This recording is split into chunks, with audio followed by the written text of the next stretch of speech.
Hi again, guys, and I am just back from TankFest. Yeah, what you're looking at here, well, I have seen Tiger 131. I have seen the Tog. I have been to see this arena. I have been in the Tank Museum, and I've been in the Vehicle Conservation Center over here. I've even seen the tortoise. Just back from TankFest, and I'm just gonna really be chilling out and just saying what I've been up to while there.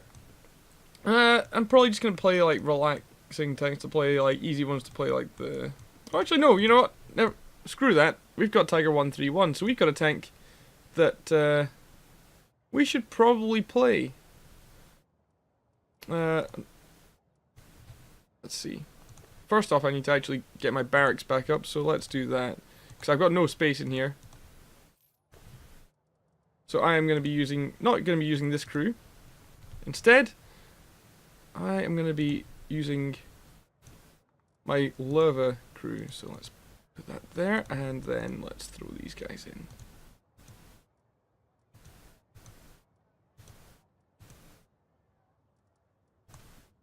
There we go.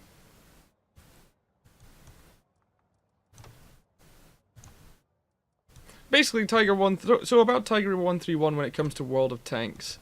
Basically, this is simply a cut and paste of the heavy tank number 6.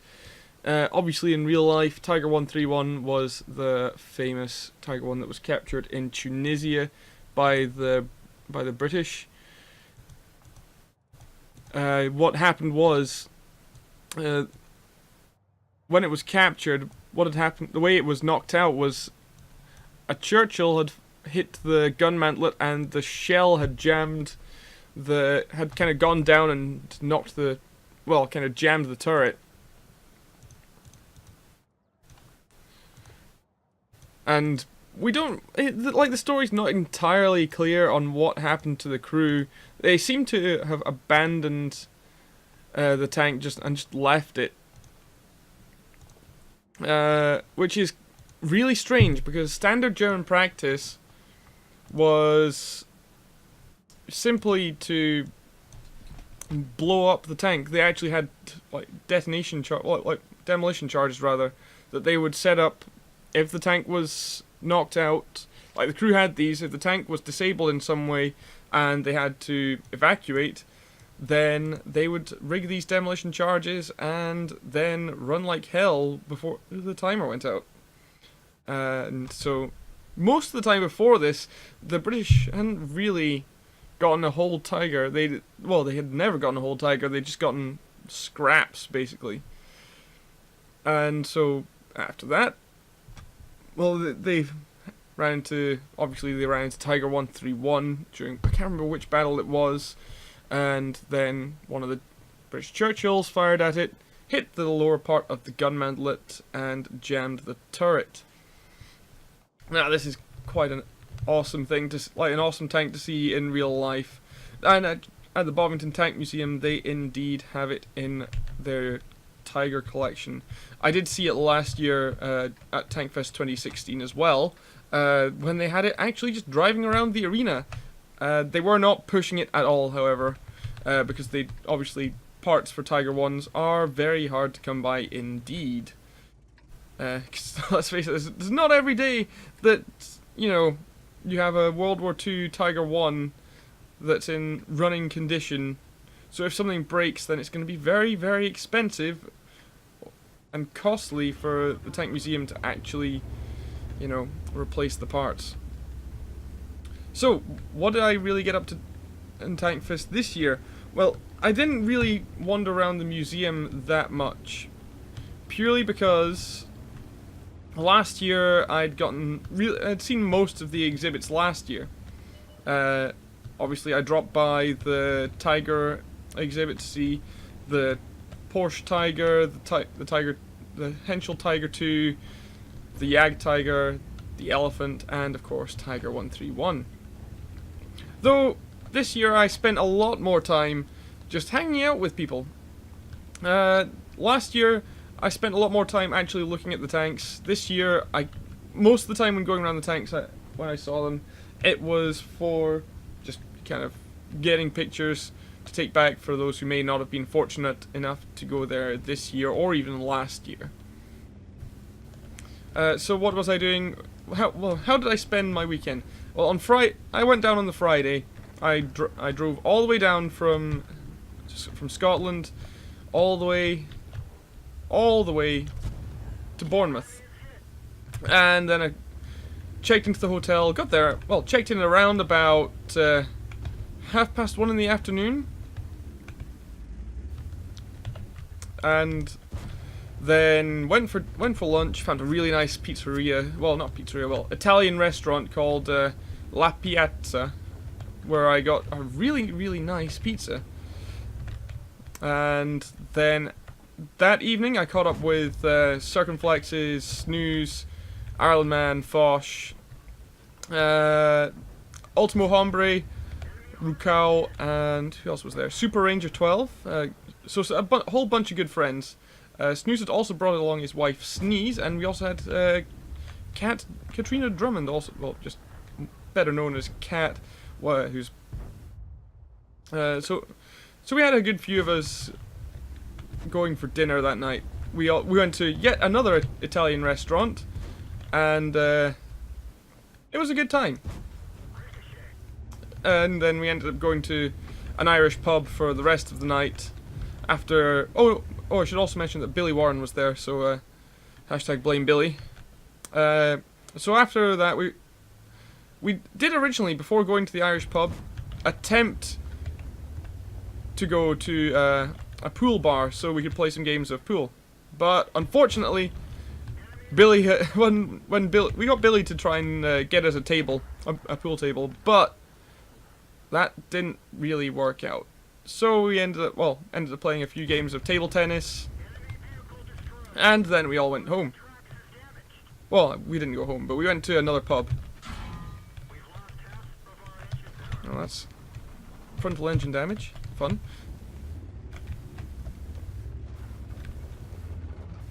Nice to see that the teams haven't changed in my absence. And so, well, that was a fun match. Anyway, so we ended up going to a pub called O'Neill's, and then we just kind of had a few casual drinks until pub closed at about midnight. And that was the Friday night. Obviously, since I'm not a community contributor or someone who has links with Wargaming, I did not get to join them on the CC day at the museum itself. However, the following day I just basically hung out with everyone just as if I was just another community contributor anyway, because why not? So the Saturday, met up with them all at their hotel, and then we all kind of got to TankFest, well, the Tank Museum, at around about 10:30 in the morning. Got through the queues pretty quickly, because this is something that the Tank Museum had improved on greatly since last year. They'd had not only the main entrance where you would normally go into the Tank Museum open for people that had gone to the car park on that side, but on the car park that myself and the others parked in, they had one queue that then got split off into two sections. So it was going pretty quickly, so they got us all through there. Of course, the community contributors just got through the VIP entrance, but unfortunately for Fosh, since he's no longer a community contributor, that he didn't get through, even though, you know, he'd attended, and he had to stand in line with the rest of us plebs, even though he'd attended the community contributor day on the Friday.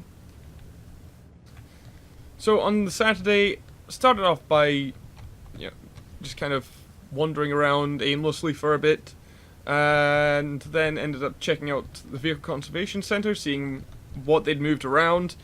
So they'd brought in a Khalid, which wasn't there before. And basically what a Khalid is a chieftain tank, main battle tank, that actually works without the engine, braking on it every so often. Because the chieftain was renowned for its bad reliability, and so one that actually works is is always useful. And the Khaled, basically what happened with that thing was the engine was swapped out for just a straight up diesel, I believe it was a diesel turbine engine, but that was used by different countries, so there was that. And it did look really, really good in its paint job as well.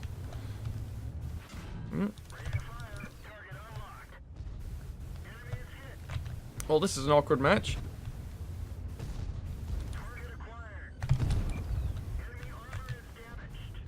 So what else did they have there? Well, they of course still had the Kanonen Jagdpanzer, or Jagdpanzer Kanon, and they also had a Swedish STRV M40L, which I don't think there are that many of left, even like in any kind of condition.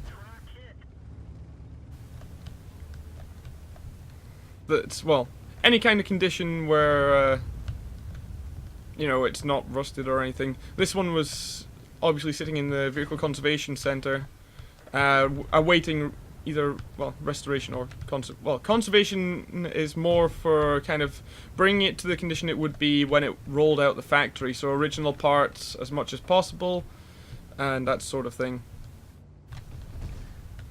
So that was a really, really cool little thing to see.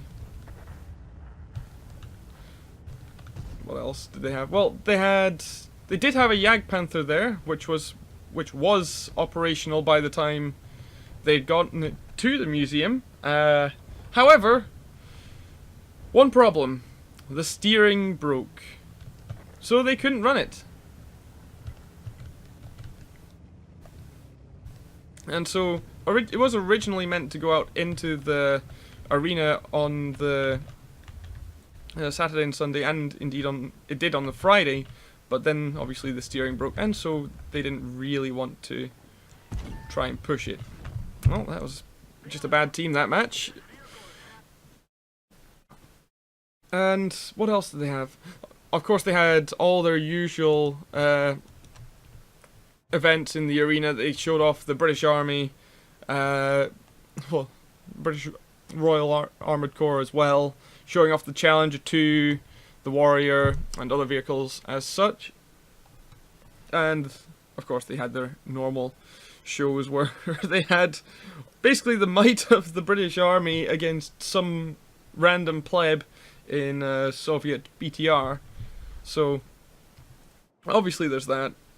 But during most of these, I was wandering around with people like Serkon, Foch, Maxwell, Billy, Iron Man, and also ran into Sophie Line. So first time I'd actually spoken to her.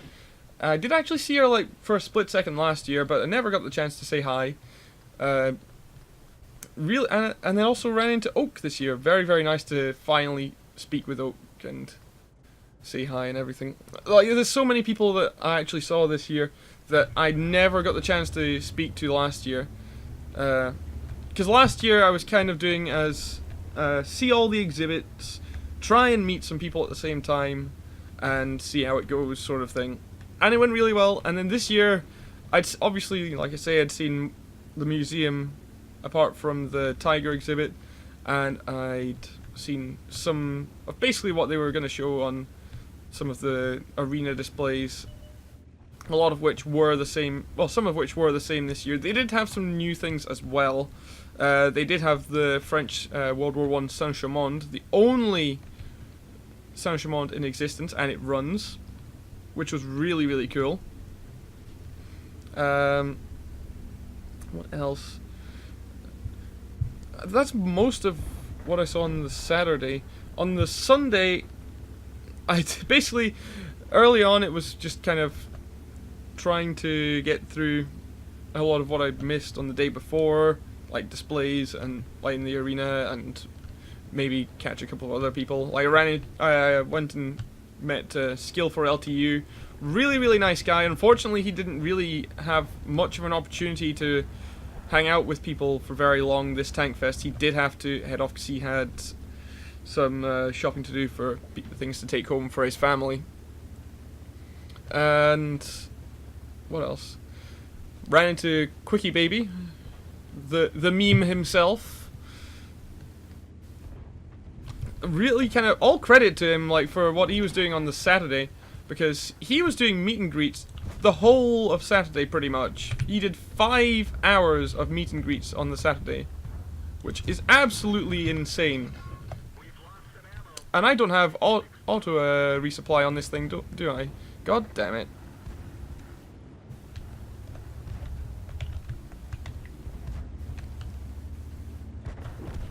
Looks like I'm getting some awful teams today, which is rather unfortunate.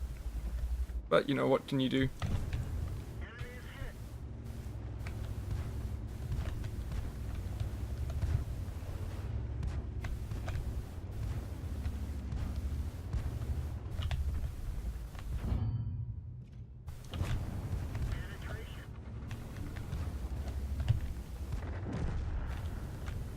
And now it's just me and the STRV. Well, rip. This thing is not exactly great with a 11-second reload, so this is game over here. But yeah, the Sunday spent meeting a lot of people that I might not have seen otherwise. Spent a while chatting away with Harkonnen as well as Ektar, and also ran into Meathead Militia. Really nice guy, by the way, Meathead Militia. One of the NA World of Tanks team members, well, wargaming staff. Really nice guy. He all the time, honestly, all the time in the world for you. Like even when like I ran into him when he was about to go, like I think he said picking up the boss's daughter to give her a lift somewhere, which probably meant he was giving Victor Kisley's daughter a lift somewhere. Yeah, like I say, really super nice guy. Just all the time in the world for you. And also met the Watt Boys. Now, who are the Watt Boys, you might ask? Watt Boys, they're basically a couple of guys who've started up a website called Gaming Awards, and they make some really cool little pin badges and coins that are, most of which are based off of awards you can earn in World of Tanks. For example, they make a pin badge for Tank Sniper. They've got a medallion coin thing for Top Gun and these sort of things, and they're really super well detailed things. Like, if I had the money, I'd probably, like, they're collectibles mostly, but they're really great for things like gifts for like people who are fans of World of Tanks. And one really cool product that they make was this little it's this patch that you can sew on.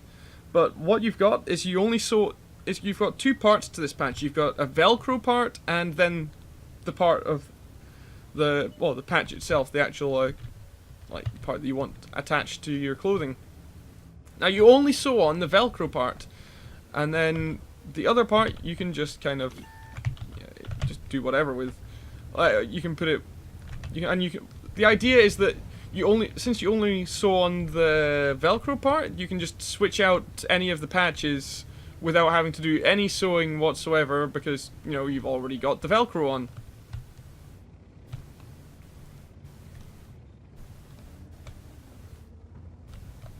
And so that was those guys. Also met actually something I missed about the Saturday. I was hanging out with Fosh and Rukao. Rukao is one of Fosh's mods.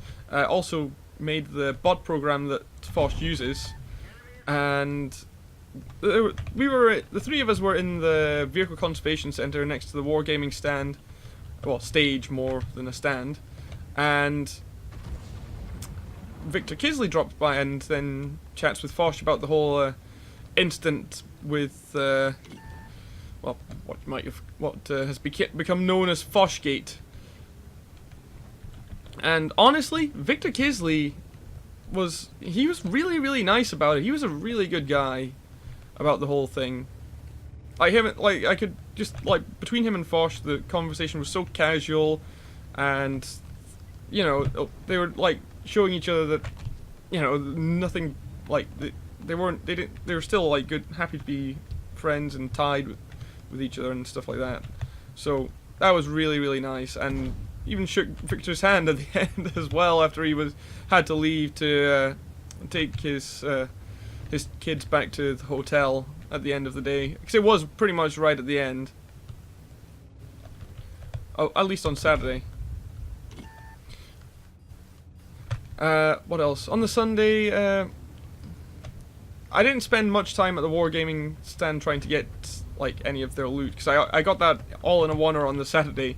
I didn't really try out any of the new tanks that are coming up, because basically what they've got on the PCs that they have at TankFest are basically press accounts, or the equivalent of press accounts, and so they've got every single tank in the game on them, like all the new premiums that are yet to come, basically a super test account. And there was a couple of things that are on there that were quite interesting, but I didn't really get to test them out. And of course there were a lot of tanks that are already in the game, and some players have them, such as the Tier 8 Clan Wars Chieftain T95, which actually Iron Man ended up testing out, and according to him it's actually not a bad tank.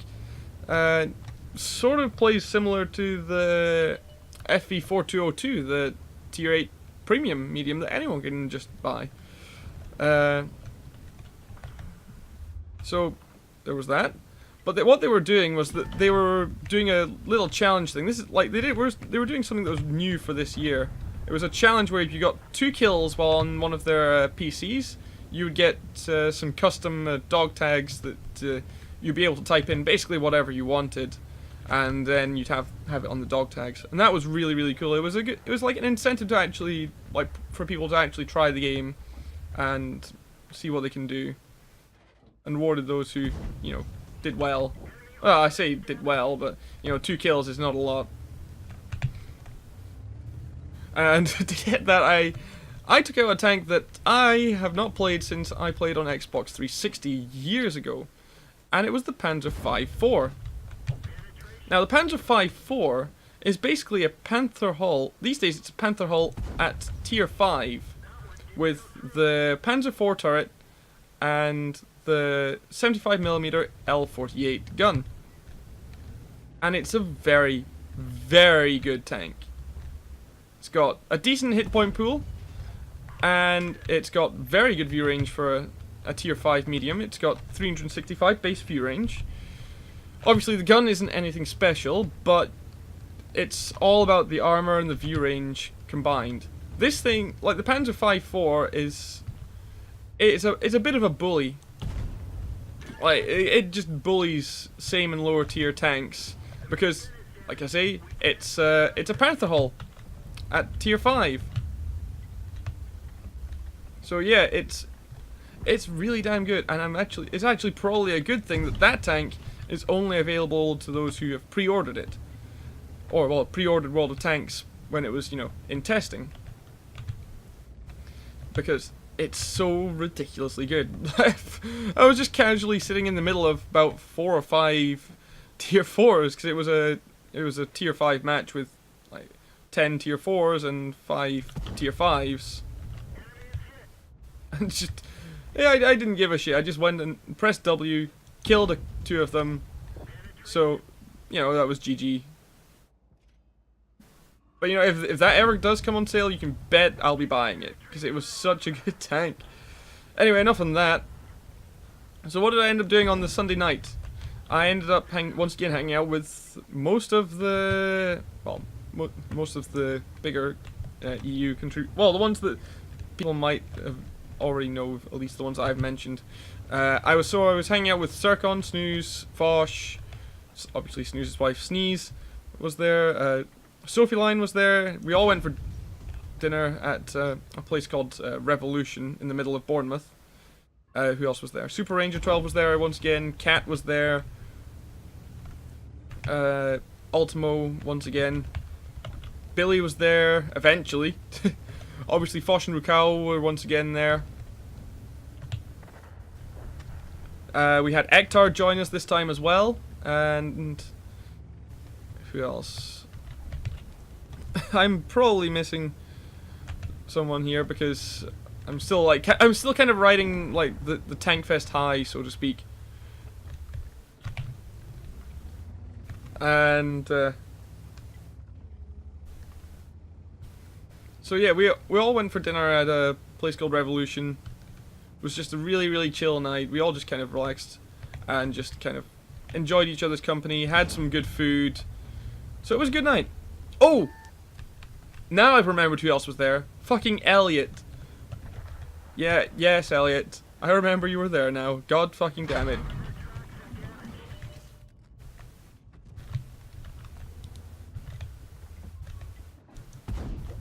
And so, basically, we all got our food, and then most of us headed off. Myself, Sophie, Foch, and Rukau. We went out to one of the pubs for a little bit, and then we all went back to our respective hotels. But I do have to say, it was much better experience than last year. Last year was amazing as it was, but this year was just so much better. Just because I ended up hanging out with people a lot more. Like, for me, these days, last year, was, you know, my chance to see the Tank Museum for the first time, check out the exhibits, you know, do all that sort of thing. This year was more about the people that I was with. Really? That's my gun twice, game. Thanks.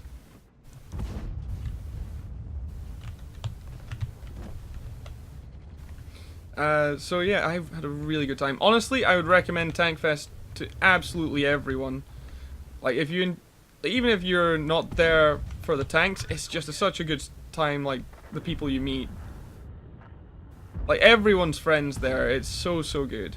And it's honestly, it's one of the safest places you can go, like, for a convention or festival of any sort. Because it's in the middle of a military base, so, you know, what the hell is anyone gonna do there? They're, you know, gonna get squished by a tank. Like, if they like try and kill someone, like, you know, you're gonna get the fucking armored corps coming after you. So yeah, that was my TankFest. So I had, like I say, I had such a good time.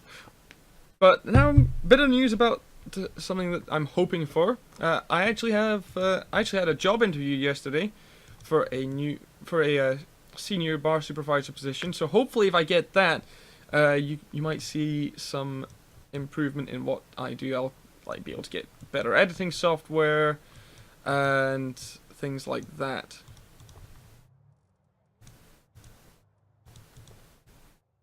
And you might also see me like just kind of being a bit more relaxed in general. You might also see me traveling more, because then I'll have money for it, because I'll be getting way more than double what I'm getting right now. So guys, hope you enjoyed this like quick post-TankFest video. Hope you guys are enjoying the channel. So again, sorry I've not really made any content for the channel recently. I've, like I say, TankFest has been a bit of a priority, so there's that. I'm gonna be getting back to streaming soon as well, so look forward to that. If you guys do drop by my stream every now and then, I hope you enjoy. I tend to cut loose a bit more on stream than I do on videos, because, well, I am not really, I've not really got a proper filter when it comes to on stream, whereas in videos, I've got kind of a more clearer head, whereas you kind of lose it when you're streaming. You just kind of do what you, like, you just kind of be yourself a bit more, if that makes sense. But I do try and put that across in my videos, but, like, my own personality in my videos, but it's kind of, you do kind of have to restrict yourself at times. Anyway guys, I'm gonna cut this one here. Hope you all enjoyed this video, and I will see you next time.